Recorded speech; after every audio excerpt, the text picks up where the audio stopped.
At the core of the Gothic lies the representation of a conflict, the one between an enchanted past, a lost world peopled by inexplicable and disquieting phenomena, and the present, dominated by enlightenment, trying to destroy that world. Started in 1764 as a literary genre with The Castle of Otranto by Horace Walpole, its themes have soon been translated into other media. In 5 years, it conquered the theatrical stages with The Mysterious Mother, a Gothic drama by Walpole himself. The 20th century saw the birth of Gothic movies in the 30s and Gothic rock at the end of the 60s. Today we are used to expressions like Gothic comic books, video games and TV series.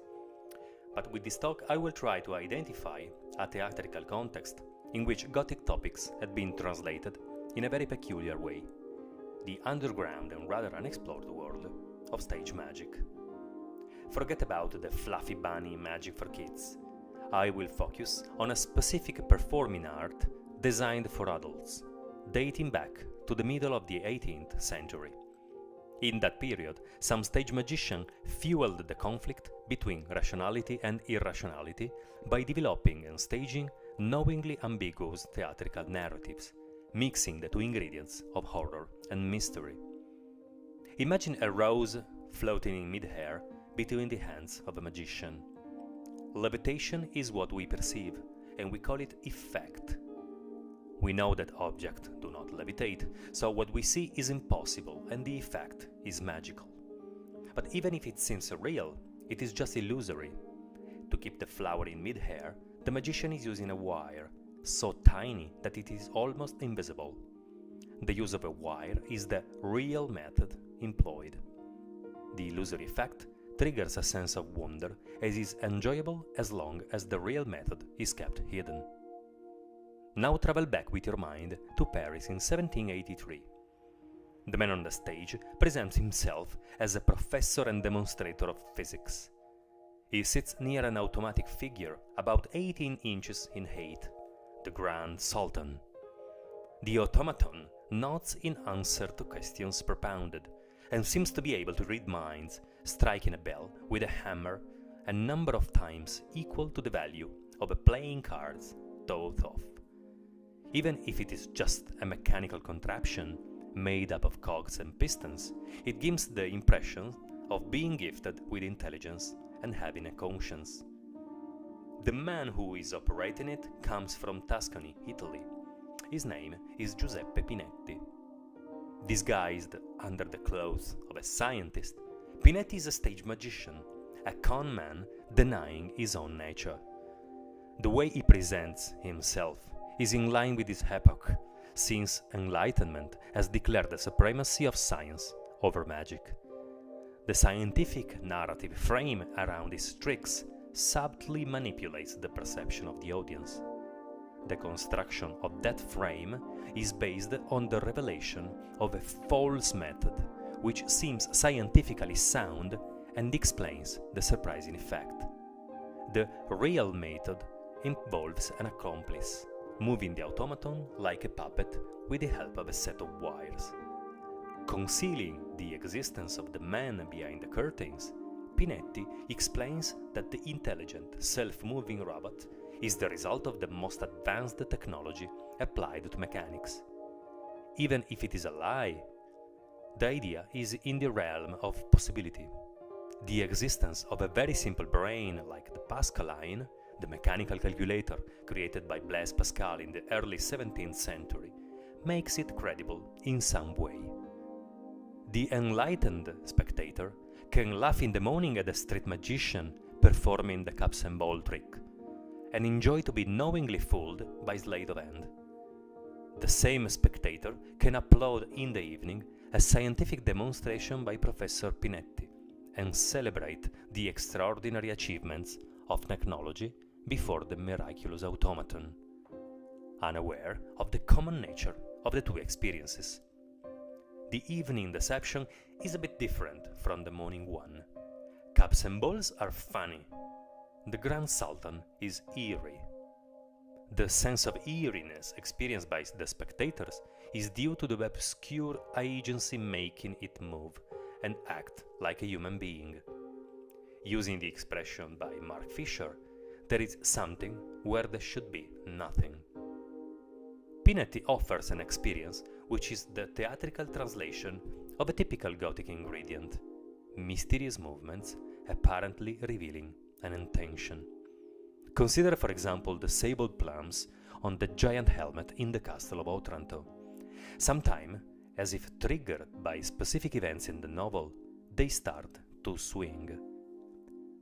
Before Manfred could reply, the trampling of horses was heard, and the brazen trumpet was suddenly sounded. At the same instant, the sable plumes on the enchanted helmet were tempestuously agitated and nodded thrice, as if bowed. They nodded thrice. Maybe a three of clubs was chosen? Unlike the readers of the novel, spectators share the same physical space with the self-moving contraption just a few meters from them, and what happens here and now, just before their eyes, does not require any willing suspension of disbelief. It is a typical Gothic experience, the one lived during Pinetti's show. With his Grand Sultan, the magician successfully re-enchants an otherwise disenchanted audience. Pinetti is so successful that many plagiarists start to present the same tricks in other countries. In 1789, Mr. Philidor, professor and demonstrator of physics, presents his Grand Sultan in Berlin. Less talented than his Italian colleague, he doesn't find favor with the audience. Failure drives him to find his own way and radically alter the mood of the show, involving his spectators in a scarier experience which owes a lot to the Gothic imagery, the evocation of ghosts or phantasmorasi. With Philidor, the influence between stage magic and literature is reversed. Novelists start to use the rational explanation of magic tricks as an ingredient to balance the enchantment produced by real magical happenings. In his The Man Who Sees Ghosts, Friedrich Schiller stages a ghost evocation by a Sicilian necromancer and his mate, two characters portrayed on the models of the Count of Cagliostro and his master Altotas. The main character is involved in a series of seemingly paranormal feats, but then the Sicilian is captured by the police. When in jail, he explains in detail the trickery employed to make the ghost appear in a coffee house near Venice. Philidor the magician and Schiller the novelist are both inspired by the same necromancer, a man called Schröpfer running a coffee house in Lipsia. Imagine to be an historian interested in retracing the exact procedure followed by Philidor to make a ghost appear. Historical truth pops out from the interaction of three elements: newspaper clips, books about magic tricks, and Gothic novels. Newspapers often record the exact words pronounced during the show and describe the apparition from the spectator's point of view. According to La Feuille Villageoise, Philidor opens his show with a supremely ambiguous disclaimer: "I am not a priest nor a magician. I don't want to cheat you, but I am sure I will amaze you." Recreation 64 from Guyot's Encyclopedia of Magic Tricks is titled "Make a Ghost Appear on a Pedestal in the Center of a Table."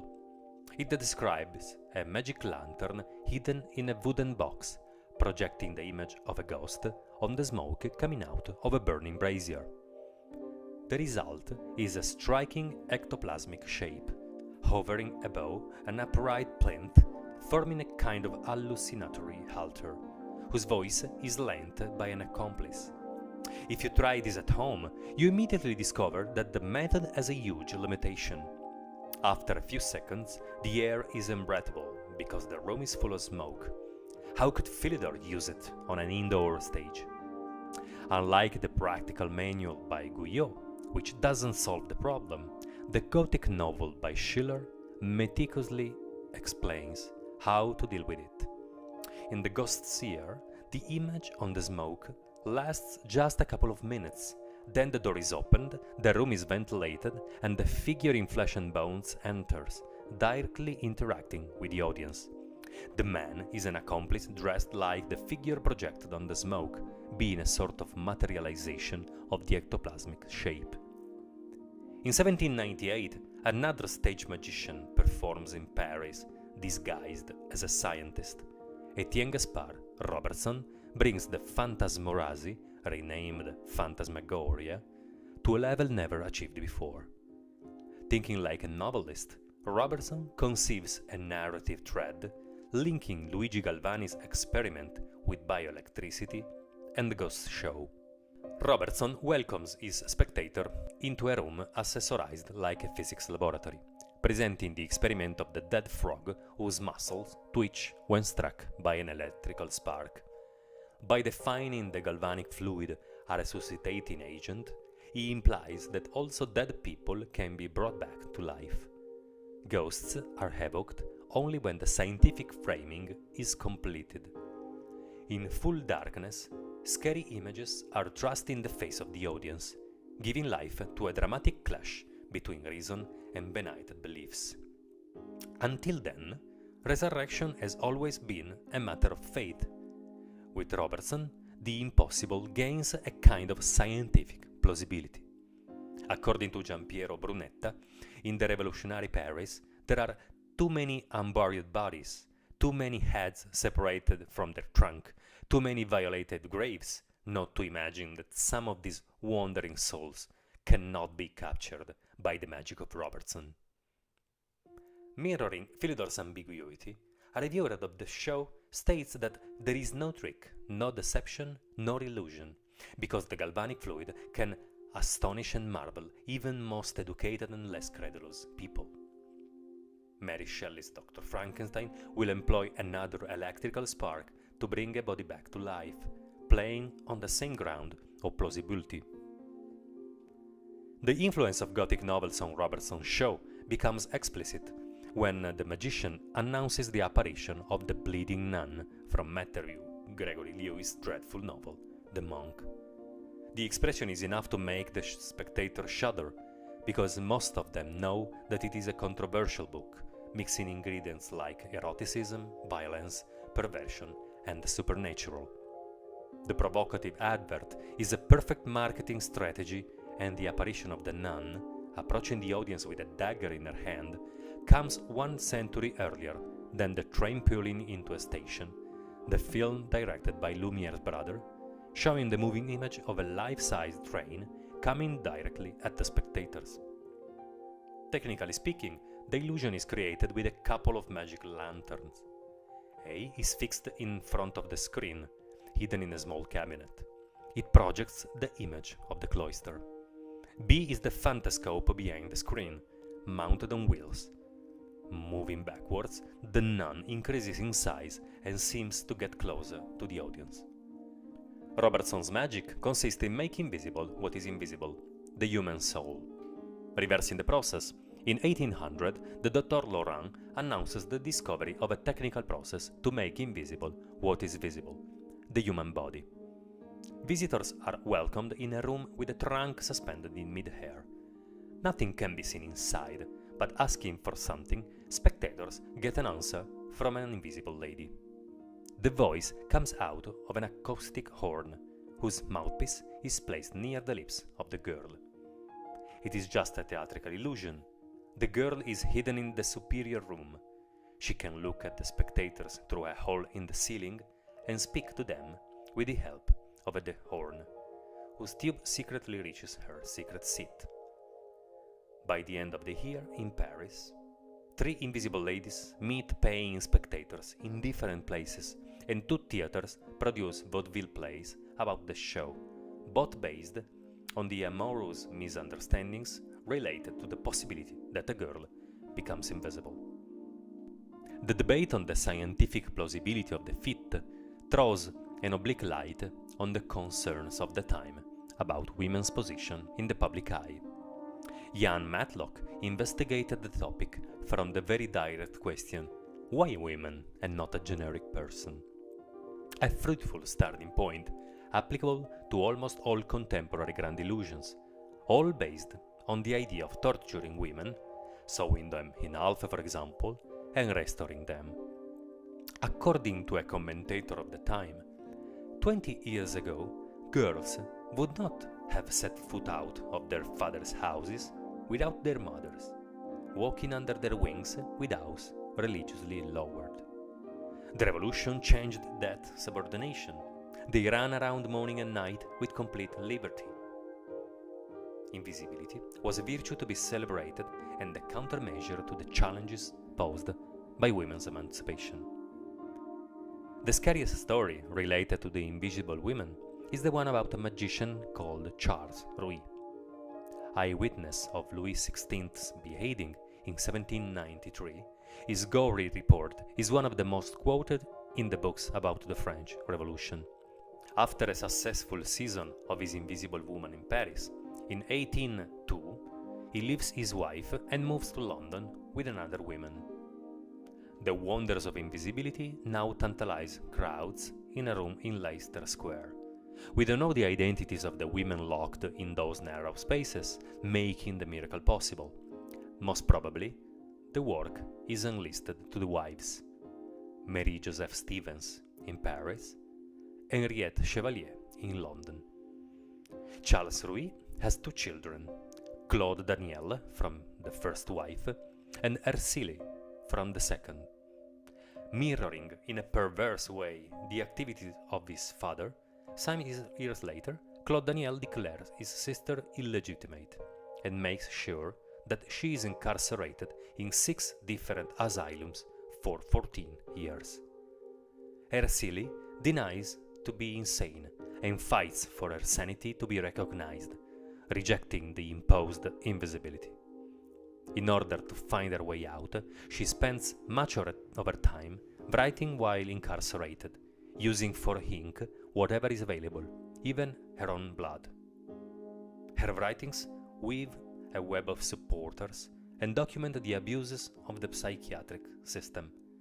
Against all odds, the strategy works. In 1868, she is released, declared cured, and compensated for her troubles. Published in 1883, her memoirs will become a literary success and are now considered a classic of psychiatric literature. The life of Ercile Rouy would offer a perfect plot for a Gothic novel, brought up by a couple of stage magicians in the shadow of an invisible mother, in the context of a relationship marked by sadistic elements, declared illegitimate by her stepbrother, deprived of her name and imprisoned.